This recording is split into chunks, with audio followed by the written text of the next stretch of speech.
file. I need to check your father's income for the hardship classification. My father, he doesn't even live in the state. He hasn't sent me a dime since I was 12. Doesn't matter, Travers said, scanning the document. Here it is. Your father earns over $6,000 a year. I'm afraid that disqualifies you for the hardship grant. Jack stared at him. $6,000. That's not a fortune.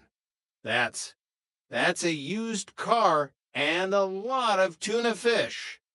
Rules are rules, Mr. Tripper. If your father were earning less, you'd be poor enough for us to help you. As it stands, you're officially not starving. Jack slumped in his chair. So because my father is marginally successful, I have to be homeless. In a nutshell, yes, Travers said, showing him the door. Chapter 13, The Great Escape. Jack returned to the apartment to find Jeanne and Chrissy packing their bags. What are you doing? Jack asked. Buying time, Jeanne said. We're going to the pub. We'll hide out there until Roper gives up and goes to bed. Then we'll sneak back in and, I don't know, hope for a miracle. The loan? Chrissy asked. My father is too rich for me to be poor, Jack explained bitterly. Let's go. They were halfway across the courtyard when the dreaded voice called out. Hold it right there. Stanley Roper was standing on his balcony, looking down at them like a hawk. He wasn't wearing his bathrobe today. He was wearing his landlord's suit of brown polyester ensemble that signaled business. Where do you think you're going? Stanley shouted. It's the first of the month. I've been waiting for you. We were just going for a walk, Mr. Roper, Jack shouted back, to look at the coastal erosion. It's fascinating. Come back here, Stanley ordered. Helen, lock the front gate. Trapped, the roommates trudged back into the building and up to their apartment. Stanley followed them in, looking stern. Look, Mr. Roper, Jeanne began, her voice trembling. We have something to tell you about the rent. I don't want any stories, Stanley said, reaching into his pocket. I just want to know if you're happy with the sink. Jack blinked. The sink. Yeah, I came up here yesterday to fix that leak under the kitchen basin. You remember, I told you I'd be in and out. You were in here yesterday, Jeanne asked, her eyes narrowing. Of course I was. And while I was working, I saw this envelope lying on the shelf, right under that noisy radio. It said rent on it in big, bold letters. Stanley pulled a familiar white envelope from his pocket. Naturally, I took it. I figured you left it there for me. Why wait for today when the money's already sitting there calling my name? The roommates stared at the envelope. Then they looked at each other. You took it? Jack whispered. Of course I took it. What did you think happened? A ghost stole it. We called the police, Mr. Roper. Chrissy cried. We thought we were burgled. Stanley snorted. The police? For what? Me doing my job. You kids are really something." He pulled out his receipt book and scribbled a note. "Here, your receipt. Don't say I never gave you anything." As Stanley left the apartment, humming a tune and tucking the money into his wallet, the room was silent for a long moment.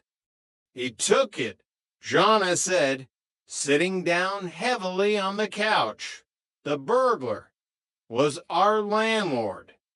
And the police officer thinks we're criminals," Jack added, collapsing into the wicker chair.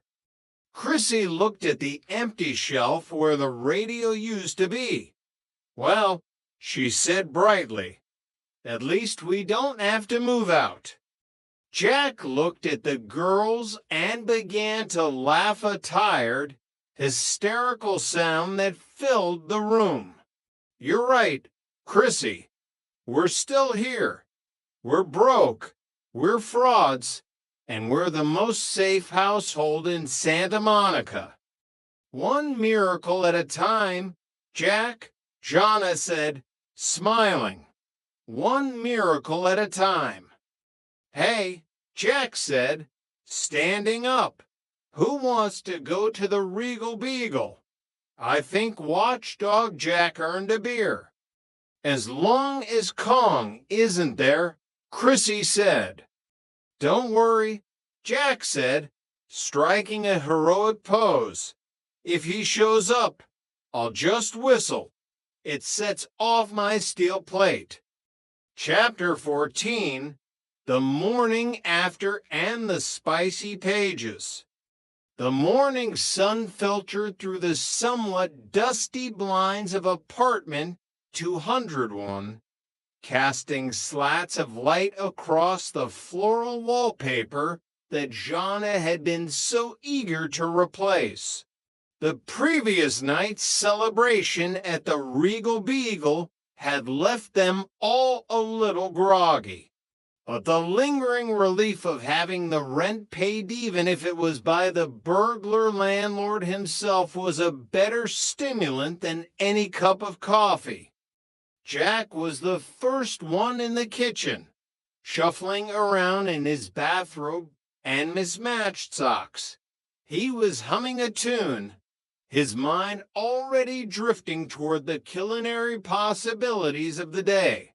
He cracked an egg with the practiced flick of a man who spent his afternoons being yelled at by a French chef. "Good morning, sunshine," a voice called out. Jack jumped, nearly dropping the frying pan. Jonna was leaned against the doorway, looking surprisingly alert for 7:30 a.m. "Jonna, you have to stop doing that. My heart isn't built for these morning ambushes." "Sorry, Jack. I just wanted to see if our hero was still intact after his encounter with the Beagle's finest." Jack puffed out his chest. "I am a monument to resilience, Jonna. A steel-plated monument." He turned the egg over. "By the way, thanks for the book." Jonna walked over to the counter and poured herself a glass of orange juice. "Oh, you finished it already?" "Finished it?" Jack grinned, his eyes sparkling with mischief. "I'm no fool. I went straight for the pages with the corners turned down. It was like reading a gourmet menu at a health farm. Very descriptive." Jonna blushed slightly. "Well, I thought you might appreciate the prose. It's supposed to be a classic." "It's a classic something." "All right," Jack laughed. "I read it in bed last night. It made me realize that my own life is woefully lacking in moonlit rendezvous and mysterious strangers. All I have is a landlord with a toothache and a roommate who sleepwalks into garbage cans." "Well, You can't have every